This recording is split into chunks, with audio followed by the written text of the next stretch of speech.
Hello students, today's topic is interpretation of statutes. 8th semester, subject is interpretation of statutes and principles of legislation. Legislation is one of the important sources of law. There are different sources of law like customs, precedent, বিভিন্ন source আছে তার মধ্যে legislation একটা. The law which comes into being on account of legislation is named as enacted or statute law. Legislation এর মধ্যে দিয়ে যে law আমরা পাই সেটাকে আমরা enacted বা statutory law বলি. Legislature, while legislating statute, could not force all the cases and make its intention clear so as to make it applicable to all of them. যখন একটা লেজিসলেচার কোনো ল তৈরি করে তখন সমস্ত বিষয়গুলোকে ফোর্সি করা, দেখে নেওয়া তাদের পক্ষে সম্ভব হয় যে কী পরিস্থিতি আসবে, সেখানে কী আইন তৈরি হবে সেটা সবসময় তারা বুঝতে পারে, বোঝা সম্ভব। The lawyers and the courts, while applying the authoritative formulation to specific cases, তারা যখন এই আইনের একটা ব্যাখ্যা বিভিন্ন ক্ষেত্রে প্রয়োগ করে, যেটা লেজিসলেচার যখন আইনটা বানিয়েছিল তখন তারা বুঝতে পারে, সেই বিষয়গুলোতে যখন সেই আইনটা প্রয়োগ করে তখন they need to unfold meaning of the ambiguous words and expressions. তখন তাদের যে অ্যাম্বিগুয়াস ওয়ার্ডস অ্যান্ড এক্সপ্রেশন আছে, যেগুলো একাধিক মানে হতে পারে এমন শব্দ বা এমন এক্সপ্রেশন, সেগুলোর বিভিন্ন ব্যাখ্যা দেওয়ার প্রয়োজন হয় যেটা সেই পার্টিকুলার কেসে অ্যাপ্লিকেবল হবে, সেই পার্টিকুলার সিচুয়েশনে অ্যাপ্লিকেবল হবে। The process of ascertainment of the meaning, এই আইনের বিভিন্ন মানেকে সুনির্দিষ্টভাবে প্রয়োগ করা, সুনির্দিষ্টভাবে ব্যবহার করা, this is interpretation of statute. American encyclopedia ইন্টারপ্রিটেশনকে বলছে the sense in which their author intended to convey and of enabling others to derive from them the same idea. অথর্সরা যেভাবে তাদের ইন্টারপ্রিটেশন, তাদের লটা তৈরি করেছিল, মানে লেজিসলেচার কী ভেবে ল তৈরি করেছে এবং তাদের যে ধারণা, যে কারণে তারা লটা তৈরি করেছে, সেই উদ্দেশ্য পূরণের জন্য আমি যদি যে মিনিংটা লয়ের দেব, যে ব্যাখ্যাটা লয়ের করবো, সেটা ইন্টারপ্রিটেশন। Salmon মনে করছে by interpretation or construction is meant the process by which the courts seek to ascertain the meaning of the legislature. Legislature যে মিনিং বা যে উদ্দেশ্যে আইনটা বানিয়েছে সেটাকে অ্যাসার্টেইন করা, সেটাকে নির্দিষ্ট করে খুঁজে বার করা এবং সেটাকে প্রয়োগ করা। Interpretation and construction are two different things, although they are used interchangeably. দুটোকে একইভাবে ব্যবহার করা হয়, একই মানেতে সাধারণভাবে ব্যবহার করা হয়, কিন্তু দুটো আলাদা বিষয়। কোথায় দুটো আলাদা? না, কনস্ট্রাকশন একটা ওয়াইডার থিং। অ্যাকর্ডিং টু কুলি, construction is a wide term embarrassing A number of senses including sense which the author intended to convey, while interpretation is the art of finding the true sense of any such word or expression, that is the sense which the author intended to convey. তার মানে construction বলতে অথরের কী উদ্দেশ্য ছিল, কোন উদ্দেশ্যে ওই expression, ওই টার্মটা সে use করেছে, ওই লটা সে বানিয়েছে, সেটাকে খুঁজে বের করাটা হচ্ছে কনস্ট্রাকশন। আর ইন্টারপ্রিটেশনটা হচ্ছে সেই পার্টিকুলার শব্দের বা শব্দবন্ধের, সেই ওয়ার্ড বা এক্সপ্রেশনের যে মানে অথর দিতে চেয়েছেন শুধু সেই মানেটাকেই প্রকাশ করা। তার মানে interpretation in a sense is a apparent thing, স্বাভাবিকভাবে যেটা আমার সামনে আসছে শব্দের মানে, সেটাই ইন্টারপ্রিটেশনের মধ্যে দিয়ে খুঁজে বার করা হয়। আর কনস্ট্রাকশনের মধ্যে দিয়ে আমরা লেজিসলেচারের ইন্টেনশনটাকে বোঝার চেষ্টা করি যে কী উদ্দেশ্যে লেজিসলেচার এটা বানিয়েছে। কেলসন বলছে if law to be applied by a legal organ বলতে lawyers, courts, etc., it must determine the meaning and the norms to be applied. It must interpret these norms. Interpretation is therefore an intellectual activity which accompanies the process of law application. লয়ের অ্যাপ্লিকেশনের প্রসেসকে যারা ইন্টারপ্রিটেশনের মধ্যে দিয়ে আমাদের সামনে নিয়ে আসা, যে আইনটা কি বলতে চাইছে এবং সেটা আমরা অ্যাপ্লাই করব যখন ডিফারেন্ট সিচুয়েশনে, তখন কীভাবে অ্যাপ্লাই করব সেটা বোঝায় interpretation. But construction of a statute is meant by the process by which courts seek to ascertain the intention of the legislature. যখন ইন্টারপ্রিটেশন বা literal meaning of the words আমাদেরকে কোনো দিশা দেখাতে পারছে না, তখন আমরা কনস্ট্রাকশনের মধ্যে যাব। কনস্ট্রাকশন বলতে এক্স্যাক্ট কি হচ্ছে, মানে আমাদের কি চাই, আমরা লেজিসলেচার কেন আইনটা বানিয়েছে, সেই লেজিসলেচারের ইন্টেনশন, লেজিসলেচারের উদ্দেশ্যটা সামনে নিয়ে আসার জন্য construction.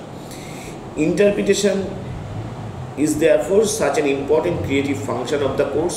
It has been termed as a science and an art through which the courts can keep abreast of the time by this device. তার মানে ব্যাপারটা হচ্ছে যে যখন আইনটা তৈরি হয়েছে তখন সমস্ত কিছু সব সিচুয়েশনকে ফোর্সি করা, দেখা, ভেবে দেখা, ভবিষ্যৎ ভেবে দেখা সম্ভব। আর তাই জন্য ডিফারেন্ট সিচুয়েশনে সেই আগের লটাকেই অ্যাপ্লাই করাটাই হচ্ছে ইন্টারপ্রিটেশনের মূল কাজ। নতুন সিচুয়েশনে আইনটাকে পরিবর্তন না করে আইনের উদ্দেশ্য এবং তার মানেটাকে খুঁজে বার করে সেই সিচুয়েশনে অ্যাপ্লাই করা। যখন আমাদের কাছে ইনফরমেশন টেকনোলজি অ্যাক্ট ছিল, মানে 2000 সালের আগে ইনফরমেশন টেকনোলজি অ্যাক্ট হয় 2000, তার আগে কিন্তু এভিডেন্স বলতে শুধুমাত্র ডকুমেন্টারি অ্যান্ড ওরাল এভিডেন্সকেই বোঝানো হতো। তখন আমাদের এই ইলেকট্রনিক এভিডেন্স আমাদের এভিডেন্সের আওতায় পড়ত না। কিন্তু বিভিন্ন কোর্ট কিন্তু ইন্টারপ্রিটেশন এই আমাদের ইনফরমেশন টেকনোলজি অ্যাক্ট এনঅ্যাক্টমেন্টের আগে থেকেই আইনের ব্যাখ্যা, এভিডেন্সের ইন্টারপ্রিটেশনের মধ্যে দিয়ে এই ধরনের ইলেকট্রনিক এভিডেন্সকে জাজমেন্ট দেওয়ার ক্ষেত্রে ব্যবহার করেছে। তার মানে সময় সাথে তাল মিলিয়ে এভিডেন্সকে ইউজ করা হয়েছে। এভিডেন্সের যে ডকুমেন্টারি এভিডেন্স এবং ওরাল এভিডেন্স, সেটাকে তার মধ্যে তার পেরিফেরির মধ্যে ইলেকট্রনিক এভিডেন্সকে নিয়ে আসা হলো। তারপরে আমরা তো ইনফরমেশন টেকনোলজি অ্যাক্ট পেলাম এবং আলটিমেটলি তো এখন ইলেকট্রনিক এভিডেন্সের মধ্যে পড়ে। ফলে সময়ের সাথে সাথে যে চেঞ্জটা আসে, সেই চেঞ্জটাকে অ্যাক্টিভেট করার জন্য, সেই চেঞ্জটার সাথে নিজেদের আইনটাকে মানিয়ে নেওয়ার জন্য ইন্টারপ্রিটেশন প্রয়োজন। Next comes objects of interpretation.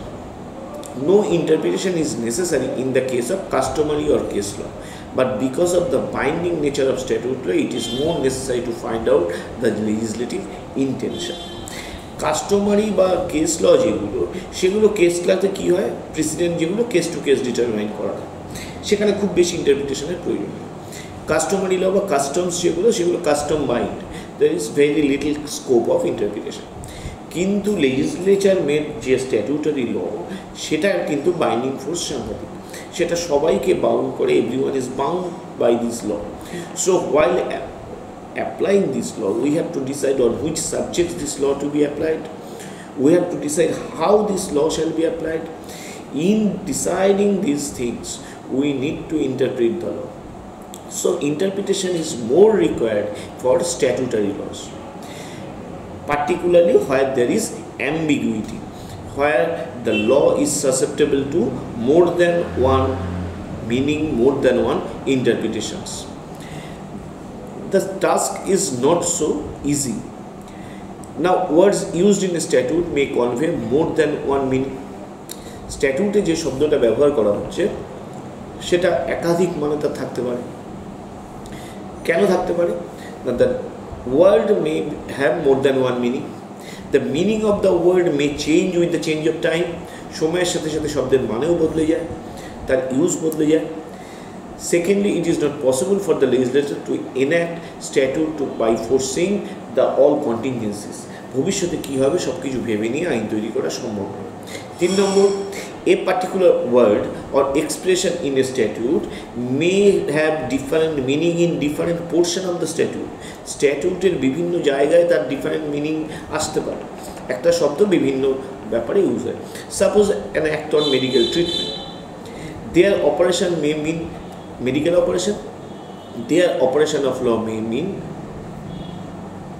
execution of law. So a particular word may have different meaning in different portion of the act. So we need interpretation of the statute, interpretation of the expression and words of the statute. But we may interpret it or construct it.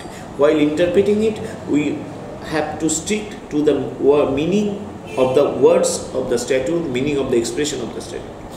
But if we talk about construction, then we have to find out the intention of the legislature. Legislature কেন আইনটা বের করেছিল সেটাকে আমরা খুঁজে বের করে সেই উদ্দেশ্য অনুযায়ী আইনটা ব্যাখ্যা করব। Purpose. The dominant purpose of interpretation is to determine what is expressly and impliedly expressed by the language of the statute. Statute language expressly and impliedly কি বলতে চেয়েছে সেটাকে আমরা বোঝার চেষ্টা করব। যে কেন তারা এই আইনটা পাস করেছে। In determining the intention, we need to determine what the intention was the legislature. So this is interpretation and construction, which is very important while applying the law. Thank you very much.